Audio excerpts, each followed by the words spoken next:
From WKYT Studios in Lexington, this is Kentucky Newsmakers with Bill Bryant. Good morning from WKYT News. We're glad you're with us. Welcome to Kentucky Newsmakers with a business flair today. Later, some advice for those who own family businesses that they hope to keep alive. The truth is, most don't make it to the next generation. But first, as the national and state economy improves, Lexington's business scene seems to be vibrant. Commerce Lexington is the largest association of businesses in the Bluegrass region, and leaders there see some very positive signs. They also see opportunities and some potential pitfalls. A leadership group recently returned from a trip to Kansas City to get new ideas. And the vice mayor of Lexington has stepped down from Commerce Lexington's board recently because of its opposition to a hike in the local minimum wage. Bob Quick is now the longtime leader of Commerce Lexington. When he came to town years ago, he told me that he wanted to see the community working together. And he joins us this morning. And Bob, it's good to see you. Good to see you, Bill. You laugh because it just time flies when you're having fun, doesn't it? I think it's almost been 15 years. I never would have thought. But hey, Lexington this region's an incredible region to raise a family in, and we've done well there. So let's go back to 2001 when you came. You came into town, you saw some turf battles going on, you knew there was a self-image that could be better. Yeah. How do you think Lexington has changed over those years? Incredible. The way Lexington has transformed itself, and when you say Lexington, you got to talk about the region. We cannot in Fayette County do anything by ourselves. We have to work within a region. People, they do not know these dotted lines. Like if you're in government, those dotted lines are very important. It's where your revenue comes from. That's where you control the cost, the regulations, your environment. But most people, those lines are just invisible. So what we've watched is a community really grow up. I was telling you earlier, we put the banners on the side of our building because we are one of the highest ranked cities in America, highest ranked regions in America, and some are global rankings. And yet when we would go around and talk to people, people that are just incredible leaders here, they say, well, I've never heard that. It was a disbelief. And now I think what you've seen is a very confident community. We've had international events come. We have hit them out of the park with hospitality and quality of event. You're seeing all kinds of vibrancy now. You're seeing startups in parts of the community that once were unsafe, and you're seeing a whole new rebrand growing out of who we are and who we can become. So there's a confidence, there's a belief here now that we did not witness in '01 when we came here, but we saw it. We saw it then as a family. We've raised a family here. We're empty nesters now, and it's been a great quality of life, great community to be in, with great job opportunities for people as well. We all know in the middle of all there was a tough recession, but Lexington, as was predicted, weathered that pretty well, and now the economy is taking off. We did. Bloomberg's, just as the recession was hitting, was looking at, they did a study of all the communities. Business Week magazine had a study that I think named us 12 or 13 most likely city to come out of the recession. And as I was mentioning also earlier, several years back, we had created more jobs here than we had pre-recession. I don't want to say the economy has been great for everybody, the rebuild there, the regrowth, but for the most part, because of our balanced economy, we were able to weather the recession much better. And then you've got 10 institutions of higher education. You've got 13,000 graduates a year coming out of this region. And so from a job standpoint, that's our biggest challenge, but it's also our biggest strength. Also, you've got the equine industry, Breeders' Cup, World Championships coming here. And into our community will arrive all kinds of equine leaders, corporate leaders, community leaders will be coming in here, some for the first time, but most have been here many times for the auction barns, for the Keeneland races, for the breeding of the horses here. You've got bourbon, which is a global brand, equine. So we've got so many of those different components that we need. A low cost of living, which is actually vital for companies when they're looking at communities in which to be. And I got to give a lot of credit. What makes us different is the fact that in our community we come together and we work together. That's the difference. We compete against big million metro population centers with money that's way beyond what we can even imagine, and we do very well here, Bill, because we work together. It can be public, private, big, small. It's amazing what this community can do. Very entrepreneurial. You sound like the Chamber of Commerce guy Am I on a selling sunny right day, now? you know? But what is it that businesses say they are looking for today when they are looking to locate somewhere, or what do some of the local businesses say about what they need to see happen? Businesses are picky. They want the whole package. They want that safe community. They want that low-cost environment, but they want a community with a capacity, a workforce capacity, skill capacity there that they won't have to have workforce shortages. They want a community that works together. We've had groups come in, they go to Thursday Night Live, and they see on the Thursday night, they see this vibrant community, all ages, all backgrounds, all types of individuals. They see an education system here that's incredible. So for their workforce, for their spouse as they come in, they want a place that's great for their children. They want the whole package. They want a community that's got affordable housing, but they want a community that believes in itself. And they get that feeling. They talk. Before those companies ever talk with us, they've talked with other companies in the region, in the area, to say, what's Lexington, what's Central Kentucky really like?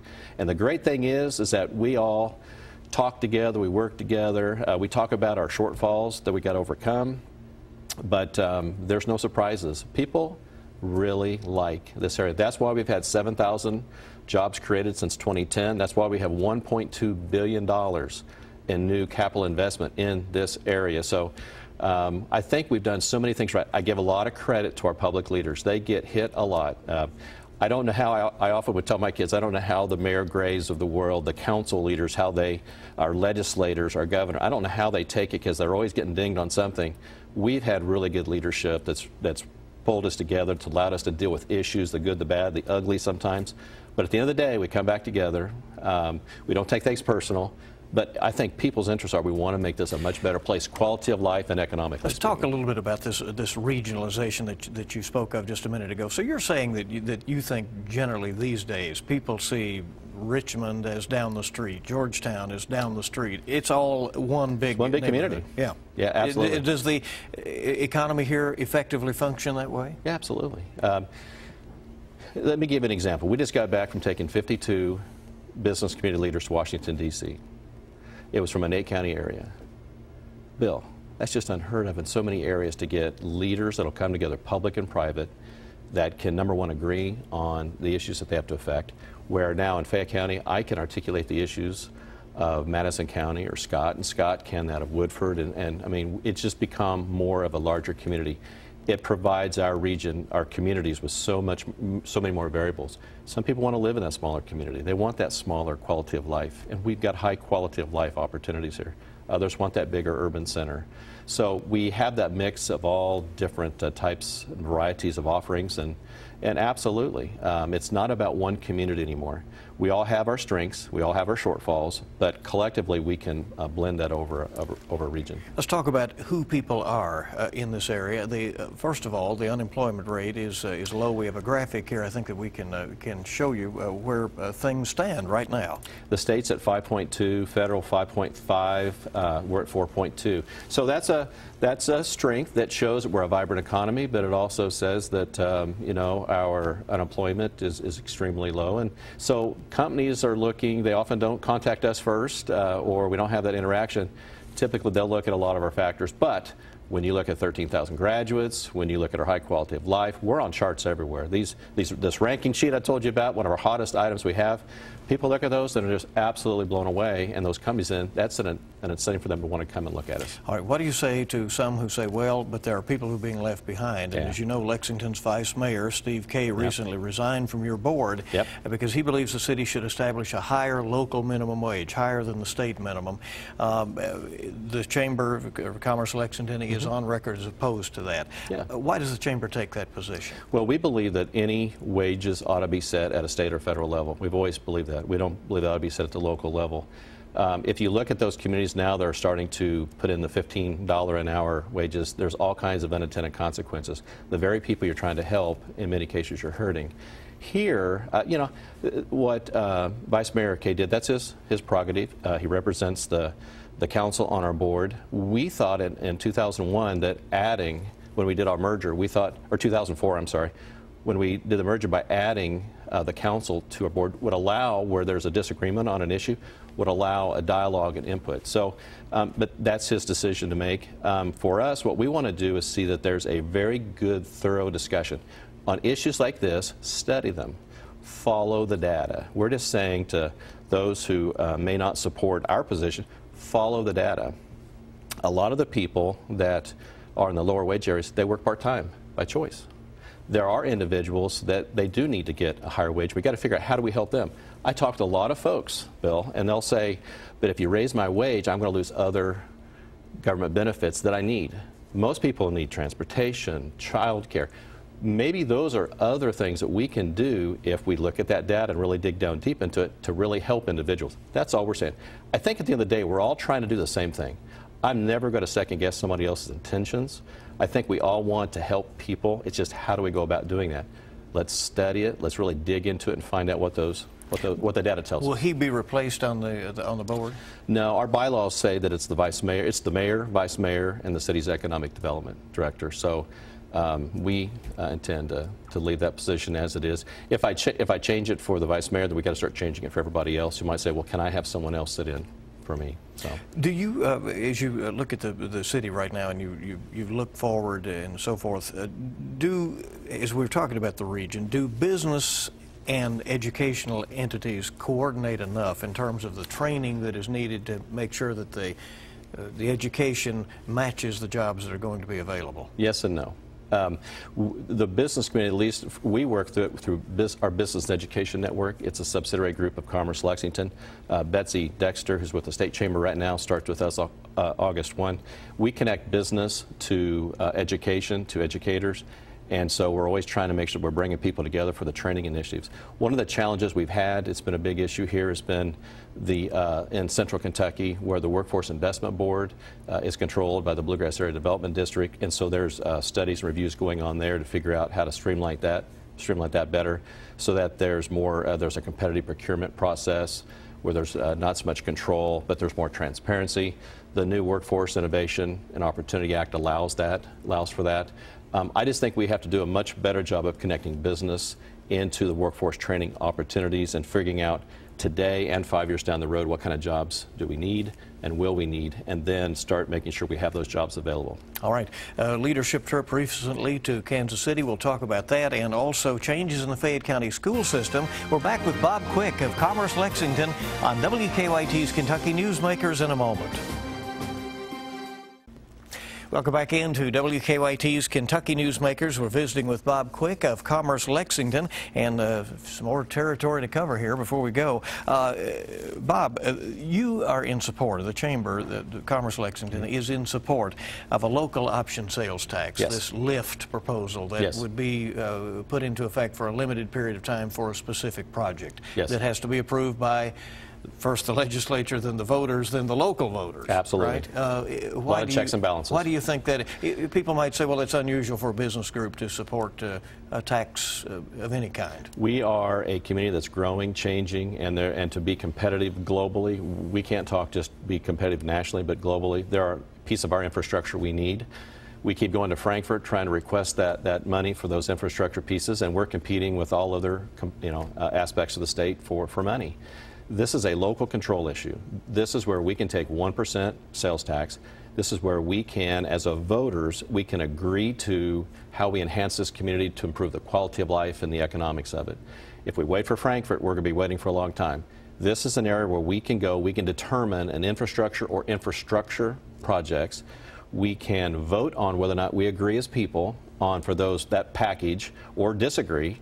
And then it's got a specific life to it, a number of years to develop it, build it, and then it sunsets. It goes away. It doesn't live on for another day unless the voters vote it back in.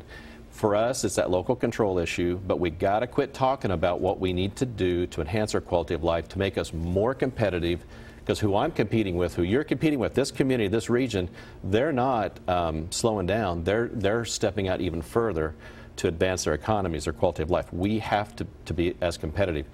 Do we like taxes? No. Does anyone like taxes? No. But can we control this one as a voting representation better than any other taxes? Yes. So you'll be pushing that with the legislature again? Yes, we will. All right, the Fayette County school system is about to get a new superintendent, Manny Calk, coming from Portland, Maine, where he ran the city schools. Have you met him? Do you know what? Impressive. Yeah. Impressive. Met Manny. I waited to the very end at his first reception at Dunbar High School, walked up to him, said, Chamber of Commerce, and gave me a big hug. And he says, we will be working very closely together. I talked with my colleague in Portland, Maine, and could not speak higher. Manny, from what we have learned, is going to be a person where he's going to work with everybody. He's going to bring everybody together. He's going to really build that image of the schools because he knows how important they are to us. We know how important he is to us. So it goes back to our strength. Our strength as a community, as a region, is working together. And I think he will be absolutely incredible. September 3rd, we have a Good Morning Bluegrass event he'll be speaking at downtown, and we're looking forward to that and starting to build that relationship with him. And the community, before they hired Manny, has been out dealing with very difficult issues like redistricting. And so it's exciting that we've got that kind of put to the side, and now we can move forward with Manny. Also, with Manny, you're going to find, here's what I liked. We had an interview with him with some of the business leaders and others in our community. What we liked about Manny was he would define the issue first, so we all knew what we were talking about. Social justice, diversity, equity. He defined those terms, and then we had a discussion on them.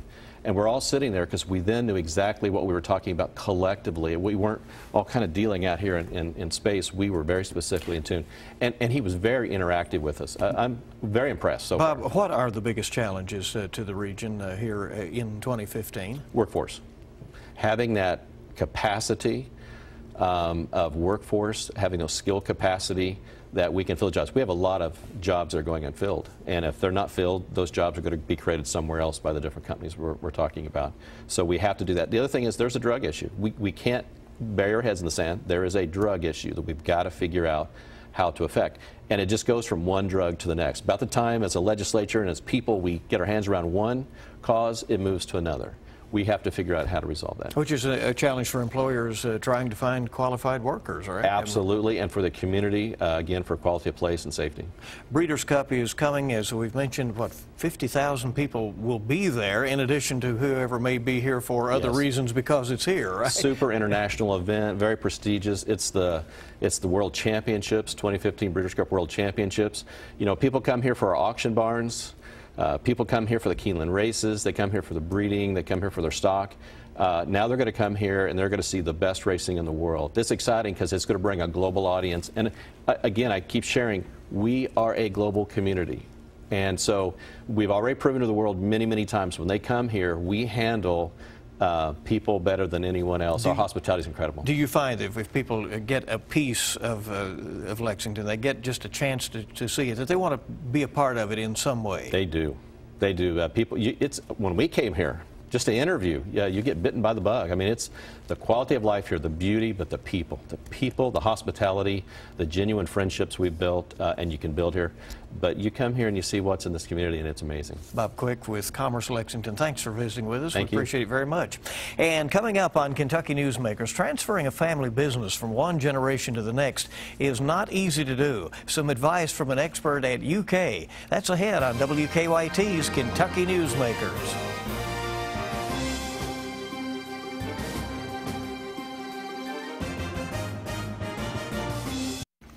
Welcome back to WKYT's Kentucky Newsmakers. Kentucky was once a huge agricultural state. Farmers headed to town for court days and then went back to tend to their crops and livestock. And now our farms are very much in transition, but it's still an important sector of the state's economy. Farms often go out of business because farm families fail to plan a way forward. In fact, about 30% make it to a second generation. Only about 10% get transferred to a third generation. Dr. Jennifer Hunter is here to talk about Kentucky's vanishing family farms and really family businesses in general that have that challenge of trying to move on, Dr. Hunter, to the next generation.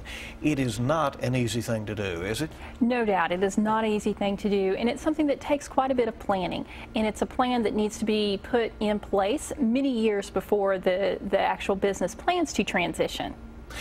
Do successor generations feel that the cards are stacked against them, that, you know, maybe a lot of the business now has gone to the large farm operations when you're talking agriculture, or to the big box when you're talking retailers?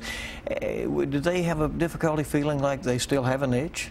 Well, and I think that that's a very good question for each individual business to sit down and answer for themselves. It may depend on what their enterprise that they primarily produce is, and it may depend on how solid their business plan is moving into the future. Often we see with a exiting generation, when we look at what business stage that they are at, they tend to innovate less, they tend to invest less in the operation, that they become okay with covering current costs or short-run expenses, and they're not necessarily planning for the future. And so when we think about that entering generation, they need to be planning to compete with those big box stores or big agribusiness. So they really need to think about what is their niche enterprise, how does their business model fit into the current business model, and what do they need to grow that business in going into the future. And as technology changes, and it changes everything, should that next generation maybe be talking with that first generation about exactly, you know, how we're going to handle this a few years from now, and if you get far behind, you may not catch back up. That's definitely one of the biggest hurdles that we see with family farm businesses, that as technology does change, those technologies are expensive, and that often the older generation does not necessarily want to invest in the new technology for a variety of reasons. Some of it may just be learning hurdles that could occur. Other reasons may be just the true cost, the expense, and just the unknown associated with it. And so it does, as you mentioned, require communication between the exiting and the entering generation to make certain that they are keeping that small business or that family farm up to date, so that when it is transitioned, that it is still a relative business.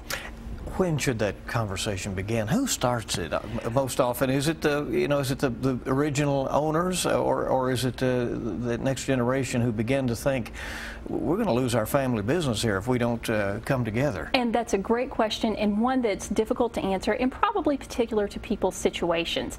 We would love for the exiting generation to broach the conversation with the entering generation. It typically works a little bit easier with that. We often talk to families, though, to think about having a family business meeting, the same as any other business would have. Just have a quarterly or bi-yearly meeting, and to discuss these key measures that are moving forward. Often when we think about a transition plan, that there are certain things that should occur many years before the actual business transitions.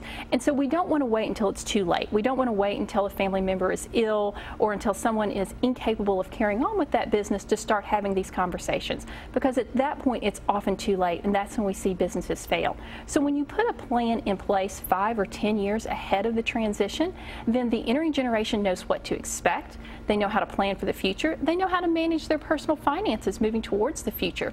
And that really allows them peace of mind and lets them really invest in the business more. It also can provide that exiting generation with a retirement strategy, so they can anticipate how much retirement income they may have from the business. They can anticipate what their role may be in management as it does transition. So the earlier we have those conversations, and the more that we put that plan down on paper, not just have the verbal conversation, but we actually put it down on paper so that we can go back and reference it later, we know what was said, we know what was agreed upon, then that helps for the smooth transition. Because otherwise, it's pretty hard to let go, isn't it, if you're those original owners? It is very difficult to let go, and we see that quite often, that especially with a family farm or a small family business, that if that generation has grown that business from the bottom up, that they've really truly put their heart and soul and their sweat into that business, that it can be very hard to walk away, especially when the entering generation might make management decisions differently than what the exiting generation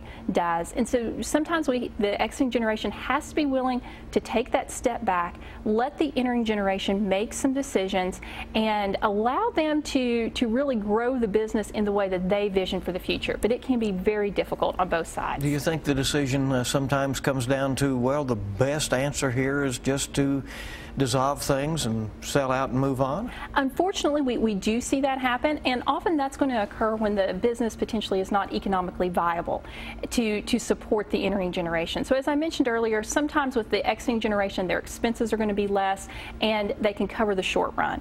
But if the business is not viable, sometimes we have other factors at play too. Maybe we just have one child that's interested in coming back into the business, but we have 2 or 3 other children that might be what we'd call off-farm or off-business heirs. And so how are we going to answer that question of fair versus equal? And sometimes the exiting generation decides that it is easier to dissolve the business. So it really depends on the financial standing of the business, how much the heirs have bought into moving the business forward, and really what that next generation wants to do. Now, at the UK Extension Service, you offer some advice up on this. You've had a seminar in the last week where you brought some people together, and you'll be doing more of that in the future. That's true. This is a hot topic right now, especially as you mentioned earlier with farm families. Actually, Secretary Vilsack, the Secretary of Agriculture, has highlighted this as a key issue in the ag economy currently, and so definitely we provide programming towards it. We do a tremendous amount of estate planning, not only dealing with farm families and small businesses, but then also just families in general, as well as transition and succession planning.